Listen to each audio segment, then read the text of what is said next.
sejam muito bem-vindos ao Tax Vibes.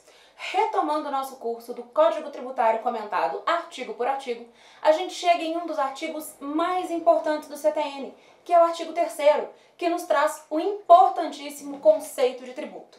Para que a gente possa estudar o direito tributário, é indispensável que nós saibamos o que é, no que se caracteriza o objeto de estudo dessa disciplina, que é o tributo. O Código diz mais ou menos o seguinte no seu artigo 3º. Tributo é toda prestação pecuniária, compulsória, em moeda ou cujo valor nela se possa exprimir, instituído em lei e cobrado mediante atividade administrativa plenamente vinculada. Trata-se de um conceito muito grande. Fica muito mais fácil a gente entender o que vem a ser um tributo se nós quebramos esse conceito nas suas principais características. Então, primeira importante característica do tributo. Tributo é prestação pecuniária. O que significa dizer isso? Que no atual ordenamento jurídico não se admite o pagamento de um tributo de outra forma, senão em pecúnia, em dinheiro. Assim sendo, eu posso dizer para vocês com muita certeza que não se aceita, não é admitido no atual ordenamento que uma pessoa realize serviços públicos com o objetivo de pagar um determinado tributo. Por exemplo, o fato de eu ser mesário durante as eleições, o fato de eu participar de um júri, o fato de eu realizar o serviço militar obrigatório, isso não pode ser considerado como uma possibilidade de pagamento de tributo. Nem mesmo se eu prestar serviços jurídicos, por exemplo, a um determinado município, para que, em contrapartida, eu fique livre do pagamento do meu IPTU. Não se admite, portanto, o pagamento de tributo in labore, por meio da prestação de nenhum tipo de serviços. De acordo com a doutrina, também não é possível o pagamento de tributo in natura, ou seja, oferecendo determinados bens para o pagamento de um tributo. Eu preciso realizar o pagamento em dinheiro, em pecúnia. Mas, Lilian, observação. O artigo 156, inciso 11 do Código Tributário Nacional, traz para mim que a dação de bens imóveis em pagamento é uma das causas de extinção do crédito tributário. Isso seria uma exceção a essa característica pecuniária do conceito de tributo? Presta atenção aqui. De acordo com a doutrina majoritária, isso não seria uma exceção a essa característica pecuniária do conceito. Por quê? A lei que institui um determinado tributo sempre vai trazer como forma extintiva daquele tributo o pagamento. E neste caso, o pagamento se dará mediante a dação de um bem imóvel em pagamento. Então, de acordo com a parcela majoritária da doutrina, isso não seria uma exceção. Mesmo porque o próprio artigo 3º do CTN ele diz que o tributo deve ser pago em pecúnia, em moeda ou cujo valor nela se possa exprimir. E eu consigo chegar no valor da moeda que se pode exprimir nessa dação de pagamento de bens imóveis.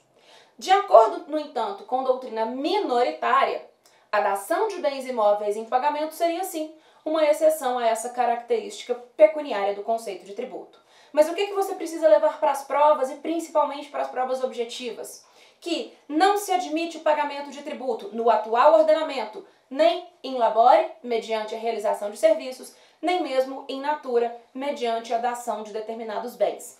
Em um passado já se admitiu, como por exemplo, rememorando o próprio passado brasileiro, a gente tem o 5º Constitucional. Quando você tinha o ouro e era obrigatório você levar aquele ouro extraído para as casas de fundição, em que o brasão da família real seria ali colocado, 1/5 de todo aquele ouro explorado ficava retido a título de tributação.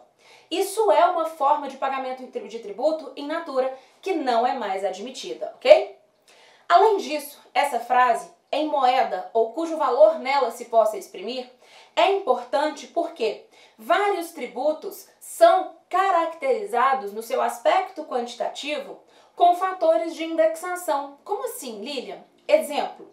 A legislação do Estado de Minas Gerais com relação ao ITCD determina que, em algumas hipóteses, este imposto de competência estadual será devido e será quantificado a partir de uma UFENG, que é uma unidade de medida indexadora do Estado de Minas Gerais. Suponha que uma UFENG em 2019 equivale a R$ 3,78. Essa mesma UFENG em 2020 pode valer R$ 4,12. Lembrando que esses valores são meramente exemplificativos, ok? Bom, uma outra característica importante do conceito de tributo. O tributo ele é instituído em lei. Isso nada mais é do que a consequência da aplicação do princípio da legalidade tributária. O princípio da legalidade tributária ele vem esculpido no artigo 150, inciso 1º da Constituição Federal. E ele diz que toda vez que houver a criação ou a majoração de um determinado tributo, isso deve ser feito por meio de lei em sentido estrito. Aqui no canal tem um vídeo específico, bem pequenininho, sobre o princípio da legalidade. Sugiro que deem uma olhada nesse vídeo para entender quais são os veículos legislativos que vão satisfazer o conceito de lei em sentido estrito. Mas já vimos então duas importantes características do conceito de tributo. Tributo é pago em pecúnia e o tributo é necessariamente instituído em lei. Tenham em mente que, para fins de instituição do tributo, não existe exceção do princípio da legalidade. E em razão do princípio da paridade das formas, se eu preciso de lei para criar um tributo, eu também preciso de lei para extinguir um determinado tributo. E para criação e para extinção de tributo, não há exceção ao princípio da legalidade. As próximas duas características desse conceito dizem respeito à sua obrigatoriedade nas duas pontas da cadeia da relação jurídico-obrigacional que se forma quando o sujeito passivo realiza o chamado fato gerador do tributo. Como que funciona a linha do tempo do direito tributário? Sempre uma lei, em sentido estrito, irá trazer a chamada hipótese de incidência do tributo, que é aquela situação abstrata, que se eu realizar no mundo real, no mundo dos fatos, vai dar ensejo ao chamado fato gerador daquela obrigação tributária. Do fato gerador, portanto, resulta a obrigação tributária, em que, de um lado, no polo ativo está o fisco, que tem o dever de exigir o cumprimento dessa obrigação, e no polo passivo está, por exemplo, o contribuinte, que tem o dever de pagar, o dever de adimplir com aquele crédito tributário. Imagine, então, o imposto de renda. O imposto de renda é um tributo de competência da União, e se eu começo a trabalhar e começo a oferir renda, a minha vida se encaixa na moldura legal prevista em abstrato lá na hipótese de incidência da norma. E, portanto, nasce o fato gerador do imposto de renda. Nasce a obrigação tributária, segundo a qual eu, Lilian, sujeito passivo, tenho o dever de pagar imposto de renda para a União, sujeito ativo dessa relação. Como que a União vai fazer isso? Como que a União vai me obrigar a realizar este determinado pagamento se eu não realizar o pagamento de forma voluntária? Pois bem, o fisco vai então, por meio da autoridade administrativa, realizar a constituição do crédito tributário. E ele o faz a partir da figura do lançamento tributário, que é um procedimento administrativo do fisco tendente a verificar a ocorrência da obrigação tributária e quantificá-la, constituindo assim o crédito tributário. Então, nesse caso, o auditor fiscal, a autoridade fiscal, verificando que eu realizei aquele fato gerador, ele vai então realizar o lançamento e me notificar daquele lançamento para que eu saiba que existe um crédito tributário constituído contra mim. Por isso é que se diz, como terceira característica do conceito de tributo, que a sua cobrança é um ato administrativo plenamente vinculado, pois, verificado por parte da administração pública que alguém realizou aquele fato gerador do tributo e não pagou aquele determinado valor de forma voluntária, é obrigatório que aquele determinado agente fiscal realize o lançamento, notifique o sujeito passivo para pagamento, voluntário ou forçado. E aqui nós temos a quarta característica do conceito de tributo, quando se diz que o tributo é uma obrigação realmente obrigatória, né? O tributo ele tem na sua essência a característica da compulsoriedade. Se eu, Lilian, não pago aquele imposto de renda por bem, eu posso ser compelida a pagar por mal, de forma forçada, de forma obrigatória. Porque o fisco, então, após me notificar a respeito desse crédito tributário que foi constituído, ele precisa esperar que eu tome alguma determinada providência. Se eu realizo o pagamento, está extinto meu crédito tributário. Se eu nada faço, em algum momento esse crédito tributário vai vencer e, portanto, vai se tornar plenamente exigível. Se eu resolvo apresentar defesa, por exemplo, na via administrativa, o final desta defesa administrativa que confirma o lançamento também torna esse crédito plenamente exigível. Por essa razão é que se diz que, seja com vencimento, seja com o final de um processo administrativo que confirme o lançamento, o crédito tributário está definitivamente constituído. E a partir desse momento, o fisco, então, ele pode e deve inscrever aquele crédito tributário em dívida ativa. Dívida ativa nada mais é do que um local no qual todos aqueles créditos de natureza tributária ou não, créditos públicos, serão inscritos, com o objetivo de dar publicidade para esses créditos. Uma vez inscrito em dívida ativa, aquele crédito tributário não conta mais com o sigilo fiscal. E a partir desse momento, pode ser extraída a famosa CDA, Certidão de Dívida Ativa, que nada mais é do que um título executivo extrajudicial que poderá, então, ser utilizado para a propositura da ação de execução fiscal. Qual é o objetivo da ação de execução fiscal? Tentar fazer com que eu pague de forma obrigatória aquele crédito tributário do imposto de renda, cujo fato gerador eu realizei lá atrás, mas não paguei de forma voluntária. De acordo com o STF ainda, decidido na ADI 5135, é totalmente legítimo que o fisco realize o protesto dessa CDA nos cartórios, não se caracterizando esse protesto da CDA como uma sanção política. Então o fisco pode me executar, é a via judicial de tentativa de recebimento forçado desse crédito, e o fisco pode também, ao mesmo tempo, realizar o protesto da CDA, que é o meio extrajudicial que ele tem para tentar fazer com que o sujeito passivo pague, cumpra com seus deveres tributários. Então nós já vimos 4 características do conceito de tributo. O tributo ele é pago em pecúnia, em moeda ou cujo valor nela se possa exprimir. O tributo ele é instituído em lei necessariamente. O tributo ele tem duas facetas obrigatórias. Ele é compulsório, o pagamento, portanto, é compulsório por parte do sujeito passivo. Isso quer dizer que se eu realizo o fato gerador de um tributo, eu sou obrigada a pagar por bem ou por mal. E também ele deve ser cobrado mediante atividade administrativa plenamente vinculada. Ou seja, é obrigatório tanto o pagamento daquele tributo por parte do sujeito passivo, assim como é obrigatório a cobrança daquele crédito tributário que não foi pago de forma voluntária pelo sujeito passivo, assim que a fiscalização verifica que aquele valor não chegou a ser pago, que o crédito tributário não foi adimplido. A quinta e última característica do conceito de tributo é a mais interessante delas. Diz o seguinte: o Código Tributário Nacional determina que tributo não é sanção. Tributo, pessoal, nunca, jamais poderá ter como fato gerador uma situação ilícita. E aqui nós temos uma importantíssima característica do tributo, e que da qual decorre um princípio importantíssimo, que é o chamado princípio do pecunia non olet, ou princípio do non olet, o dinheiro não tem cheiro. Prestem atenção para não confundir. O fato gerador de um tributo sempre tem que ser uma situação lícita. A tributação sempre precisa recair sobre uma situação jurídica lícita. Eu sempre costumo explicar isso em sala de aula pensando na figura do iceberg. Pensa no iceberg. O iceberg está aqui. Na pontinha do iceberg, que é o que você vê, eu quero que você imagine a ponta desse iceberg como fato gerador do tributo.